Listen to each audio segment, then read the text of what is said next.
Hey, if you're new here, my name's Melissa. I'm a watercolor artist. Here are a few of my favorite things that I've painted. And this video is for anyone who is still afraid of trying watercolor, or if you've just been curious about what my learning process was like. Almost every child has used those little Crayola pans and the plastic paintbrush, and we thought it was terrible. But in high school, my mom bought me a pack of Pentel watercolors, and I felt like I had to use them for something. Not knowing anything about them, I just used them to color in my cringy anime art like any other child would. So I'm going to share with you my sketchbook of the first time I genuinely tried to use watercolors. Just to warn you, it's all going to be cringy anime stuff. So when I first started using watercolor, it was just to color in drawings. A lot of the drawings in here are very pale. My sister dumped an entire jar of water on. You can kind of see where I'm trying to create shadows. Like there's like a blue shadow on the orange shirt and stuff like that. And then there's just like this section here where I'm just using it to color in a comic strip. I started not liking the process, so I switched back to pencil. So here's one where I'm trying out a gradient rainbow look here in one layer. I was still using like a lot of pencil crayon, but I was sort of experimenting with backgrounds because it seemed like nice washy, splash some watercolor on it. That's an option too. I assume that there were more trees in the background before because I can sort of see faint ghosts of trunks. Here's one where I was just using it to draw pretty much. I'm not doing any watercolor techniques right here, except there's a little bit of second layering wet on dry just to make shadows. It's the same color though, so it's nothing fancy. Now I was curious and I wanted to see how bad watercolor on drawing paper really was. I decided to take a blank piece of paper from this exact sketchbook and see if I could paint something on it. I'm just going to do blackberries. The biggest advice that you'll get on starting watercolor is to get the right materials, which is true in the sense that if you want to try and follow along with tutorials, you're not going to get the same results. But that doesn't mean that you can't practice using the paintbrush, getting the ratio of water to paint correct, or mixing colors, practicing your timing so that you're not painting wet on wet when you don't want to, learning how paper feels when it's dry. Like those are a lot of things that you don't need official art supplies for. And if you're really nervous about spending a bunch of money and wasting it, I started by using school grade paints with a dollar store paintbrush on drawing paper and printer paper. And while it doesn't necessarily look good or that I knew what I was doing, but I was still practicing painting and kind of learning from it. I also want to take this time to share my experience of a proper watercolor lesson and how it almost turned me off from watercolor forever. In high school, my teacher spent a couple of days teaching watercolor, and it was the same lessons that you get everywhere. You have to draw squares, you have to practice your washes, your glazing, your wet on wet, your wet on dry, your scumbling. Putting salt on paper, I never quite understood why I would want to put salt on paper. We had to soak our watercolor papers and tape them down with this awful brown tape that I absolutely hated. Why I would use any of these techniques, what they would be like useful for. And so having all of those rules thrown at me was like, no, I'm just gonna ignore this and I'm just gonna keep coloring my stuff. And that isn't to say that that lesson was bad. I think I just didn't have any context for it. And so I was looking for examples of watercolor on Elfwood, which is kind of like a DeviantArt, except you can only do sci-fi and fantasy themed art. And this artist I really admired, Stephanie Law, was using watercolor. And she put out very good tutorials on how she created textures and how she used the textures that were relevant to my interests. You can see so much of her influence in my work, as evidenced in the progression in my sketchbook that you're about to see.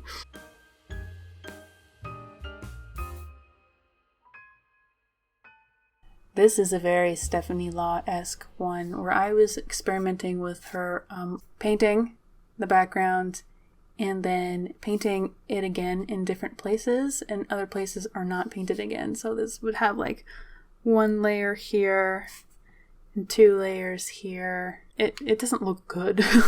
Probably because it got ruined, but even then it was like, it's more interesting, I guess. I find it interesting. This looks kind of thick, so I was probably taking it right out of the tube. So she's got some sort of invisible cloak or something on.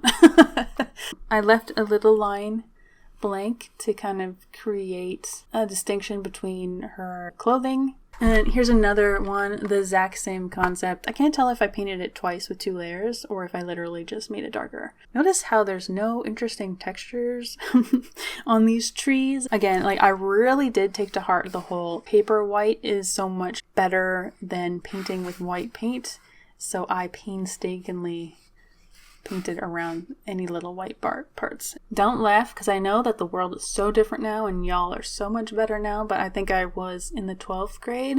Like everyone else, I was really into angel wing. You'll see more like Stephanie Law techniques where I'm leaving the light parts light and I'm adding more layers to darken the trees and add texture to them finally. Oh yeah, and there's a time where I was just using it to straight draw. I wasn't doing line art or sketching. And I guess I was experimenting a lot with the flicking water on it. It works really well on paper like this, paper that doesn't absorb anything. There's another one that I was literally just using it to draw with lines. I also really like this one. And I just wanted to compare it at the time what, I was doing with pencil crayons. I have a lot more control. I felt more comfortable with this than I did with watercolors. I was doing a lot of layering with pencil crayons. But what gets me though is that this would have taken such a long time. Like this whole tree is made up of moths. And that's ultimately what made me switch to watercolor, I think, is just because it's faster. Just draw with lines, light lines. And I don't remember what I did, but I freaking love it.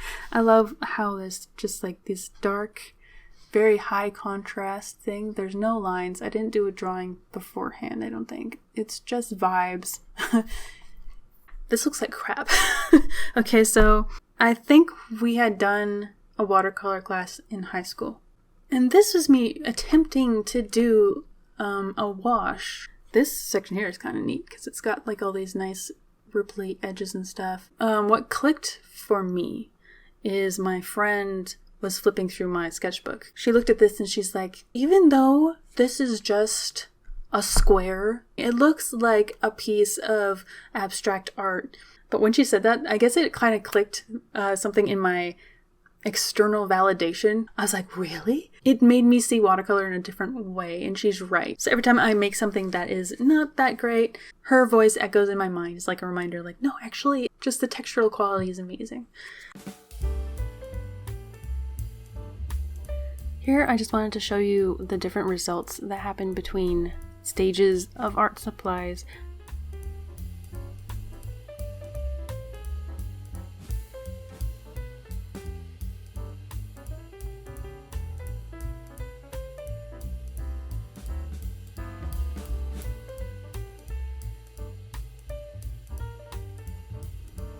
I've noticed that when I'm drawing really small, the differences aren't that extreme.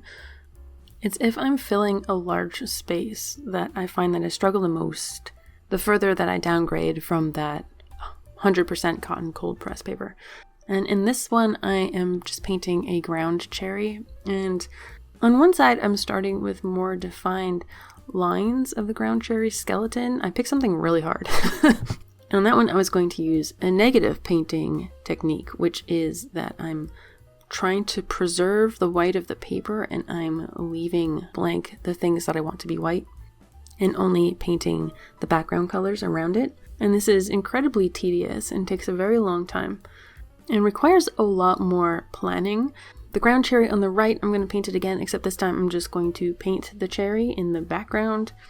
And then I'm going to use white paint to repaint over leaf skeleton. And this is a much less tedious way to do it and not having to like divide my focus. The problem is I did this kind of badly. So the lines that I'm drawing on this are just too darn thick. The one on the left, the lines are much brighter. it's visually interesting to me, whereas the one on the right, it might have worked a lot better if I just was better at painting with white paint. But it still works, right? I think a big source of fear is just making mistakes and not knowing how to fix them. This part sucks because I added too much and I did too much rubbing, so I was not using a very big brush. I'm going to use my cheap brush, the Sen one, and just see if I can, yeah, look at this. Papers, especially papers with like lots of cellulose, will break apart if you rub it too much, but look how easy that was. So I was able to kind of like remove, if I really didn't want this blue here, I could technically remove some of it and then let it dry. Some watercolor paints are more opaque than others, so I could probably just go in here and add another ground cherry. And if I want it to have a little shiny spot, I can just do this again. It's not perfect, but people can see what you're trying to do, right? Watercolor tends to fade lighter, so I'm gonna strengthen it a little bit more. And I can just try this again and try to do a better job. Sometimes if you work too long, you get kind of tilted, you know? And you get the idea. Sometimes you just really have to kind of stop for a minute and come back the next day and you feel more refreshed. Fixing mistakes. Yeah, I've turned watercolor paintings into mixed media paintings. Like I had a commission where the background, I was not satisfied with the colors, and so I used gouache instead. I like using paper towel, which is where you have the extra pieces sticking out from the surface, as just like a stylistic choice. If I make a mistake, sometimes I will use that to my advantage and just paste new ones directly on top of it. So here's a really early, it's 2011. This is all just like the same negative painting around water sprays, and I wasn't doing backgrounds yet. And here's one where it's the exact same technique, except I changed the shapes from water droplets to cogs. And this has paper towel on it. In this book, I was allowed to illustrate. I feel kind of bad because I never became an illustrator, but I didn't know what to do about that. I didn't know anyone in the illustration industry. I don't know how people do it, but I didn't really have backgrounds. It was just vibes. Like here's the water where I'm just adding lines. Like this is very simple and it looks fine. Like it looks like water compared to this. I do this in a DIY watercolor kit. It's part of that.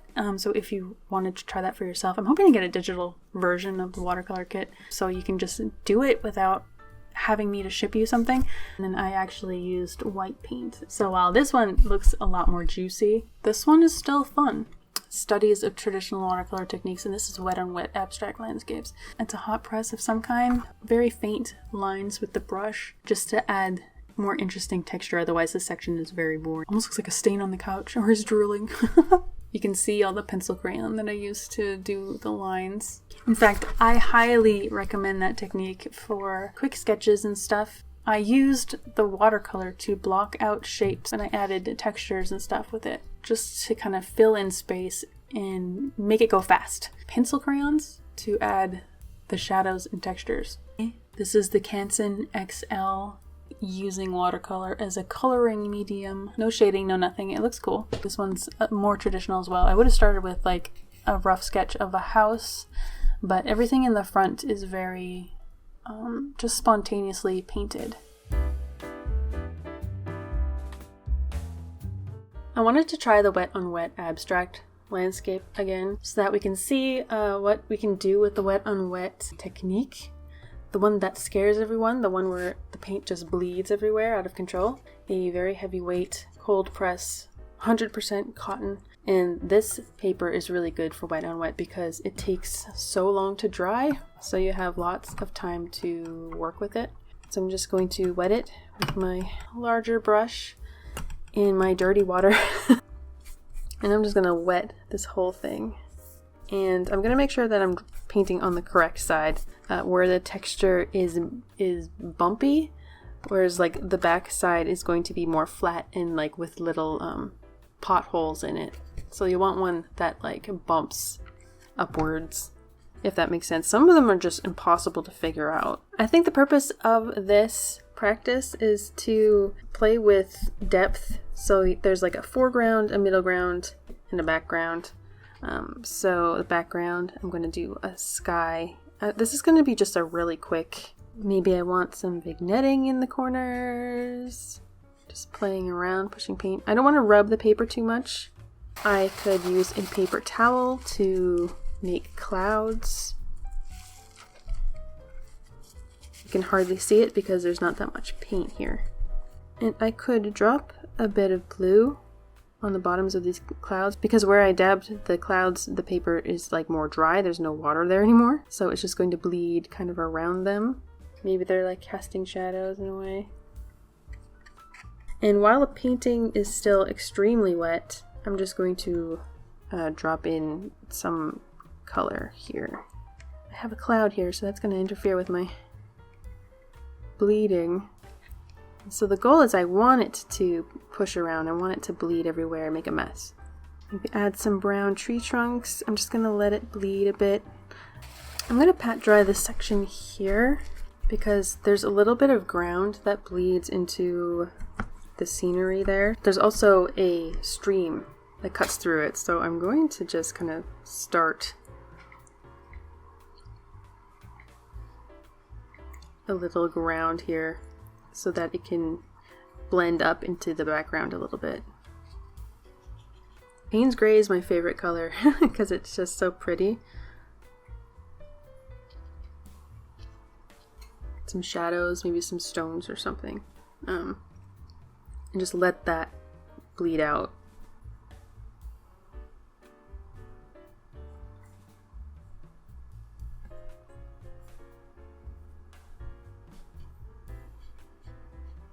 Since this area here doesn't have a whole lot of water, I'm going to reintroduce some. Just want sort of like a peak of the stream here, so you see it there, and then a rock comes up. And then you can see it again. I'm just trying to imitate the one that I had already done. I'm seeing a lot of Payne's Gray. I think I was putting the rocks in while everything was wet. And just letting the color spread out. If my green is too green, I can add some red to it to dull it out a little bit more and make it look more natural.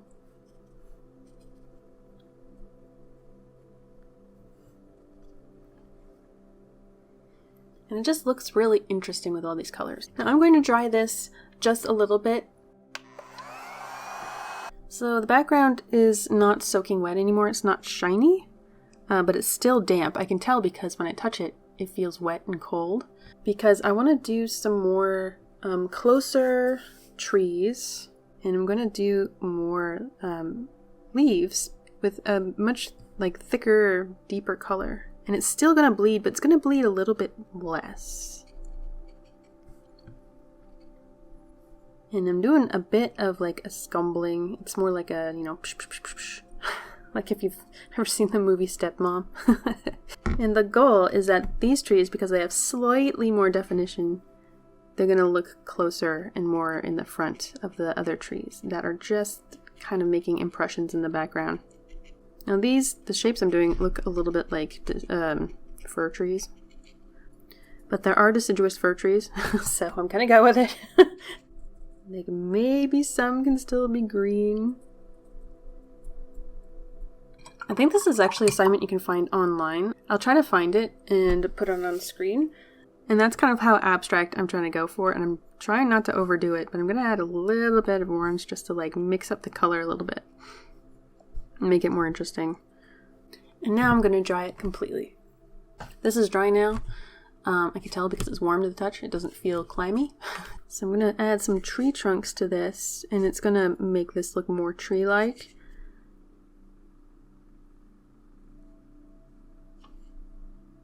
If you can get a really pointy brush, pointier than this, it's probably a little bit better. And remember that some of the leaves are going to cover up the tree trunk, and so I won't want to continue the trunk straight through. I'll want to like have little breaks, break the line up. I'm sort of blending it out at the bottom here because there's going to be some grasses and stuff in front of it.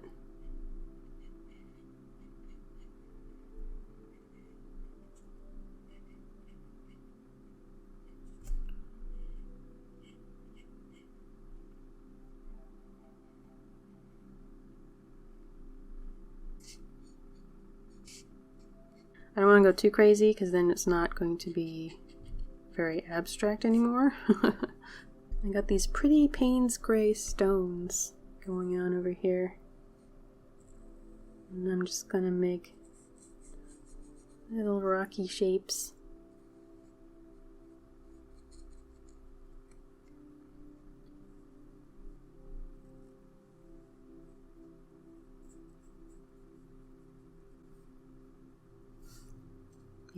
If I add a little bit of water here, I could probably pull some of this paint down to make it look shadowed. Let's see. Not too much water, just like a little bit. While the rocks are still kind of wet. Because sometimes the water will go back into them. Add a little bit of grasses. Very thin amounts of paint. I can dab it off on my paper towel to take some of it off. Like the more water you have ratio to the paint, the lighter it's gonna be, right? Whereas if I put a lot more paint in there, it'd be a lot darker. And there are some things like I had too much water going into the rock here. I could, if I wanted to, continue this. You know, I could just like add shadow here. You know, once this whole thing is dry. It's not really dry, it's kind of bleeding back out, but I kind of wanted that to happen in the first place, so I'm gonna let it happen. Because it was supposed to be abstract. Maybe this is a little bit too detailed. I could technically maybe rub it down a little bit and make it lighter, more blurry. Just by rubbing it with a slightly damp brush. With the thick hot press cotton papers, it is harder to lift mistakes. Like maybe I was supposed to paint a rock right here and I missed it. And it was a light rock. I would do this with a less expensive brush so that I don't ruin my tip. I could dab this. And so now I've got a little section if I wait for that to dry. Paint around it, make a little form. This is a white rock right there, you know? There we go. There he is. Maybe he's got a little tree behind him or something.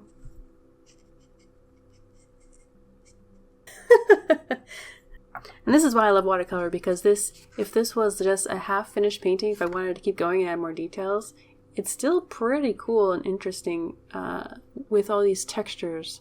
So this is like the least ugly stage that I've ever seen. I still like the original one better, and I'm not sure why. This is a different paper, and it was expired Bockingford, and it sucked up water like a napkin, I think because the sizing had gone bad. So I got really interesting, like I really love the way that the colors blended down here, and I didn't really get a lot of that in this one because the colors just wanted to kind of behave more and level out more. So it's very interesting like how different the results are despite me trying to kind of replicate it and do the same thing. Also, I'm sort of in an art block right now. I don't know, it's different. Every day is different. So keep trying. I hope there was something in this video that you can take away with you, whether it is satisfying a curiosity or giving you permission to break some rules, maybe to see a realistic progression, and sometimes that path is not linear, or if you're able to create your own version of the abstract landscape. If you like slow process videos like that, I do have some on Patreon, although it's a lot more adventurous over there, so results may vary. This was a long one. Thanks for watching. Bye!